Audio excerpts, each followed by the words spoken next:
Hai. ඔයාලට කොහමද? අද අපේ අම්මට උයන්න කම්මැලි හිතුන දවසක්. අපි දෙන්න ලන්ච් එකට එළියට ගියා. මට නම් හොඳටම බඩගිනි වෙලා හිටියේ. Today we went to La Luna for our lunch. බලන්නකෝ මේක හරිම වෙනස් තැනක්. හරියට පරණ ගයක් වගේ. ගස්සේ මත් ගොඩක් තිබුණා. හැබැයි අපි යනකොට කට්ටිය අඩුයි. ඉතින් අපි දෙන්න වාඩි වෙලා කෑම ඕඩර් කරා. ඉස්සරහට බලමුකෝ මොනවද මම කෑවේ කියලා. ඉතින් මේ බලන්නකෝ අනේ ලා ලූනා එකට හඳක් පායලා. මම හඳත් එක්ක ෆොටෝත් ගත්තා. කියන්න අමතක වුණානේ ලා ලූනා එක තියෙන්නේ බම්බලපිටියේ.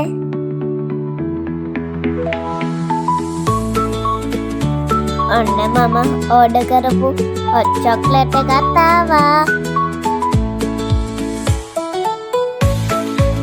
ඒකේ ලස්සන බලන්නකො බොන්න හිතෙන්නේ.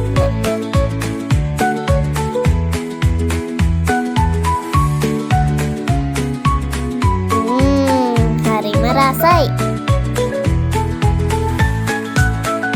මේ තියෙන්නේ අපේ අම්මා ඕඩර් කරපු ඩ්‍රින්ක් එක.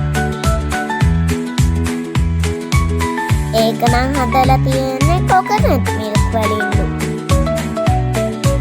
නම නම් මතක නෑ. ඔන්න අපි ඕඩර් කරපු කෑම ආවා. රස බලන්න තමයි යන්නේ.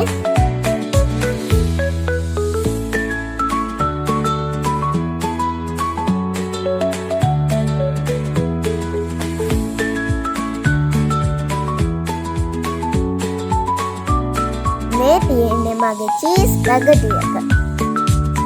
මට ඔක්කොම නම් කාලේ ඉවර කරන්න බැරි වුණා. මම තාම පොඩිනේ. ඉතින් මම අම්මයි එක්ක ෂෙයා කරගත්තා. ඔන්නම තමයි ඉතින් අපි දෙන්නගේ ලන්ච් ඩේට් එක ඉවර වුණේ. ඔයාලත් එනං එතනට ගිහින් බලන්න. මම එනං ගිහින් එන්න. Thank you හැමෝටම bye bye.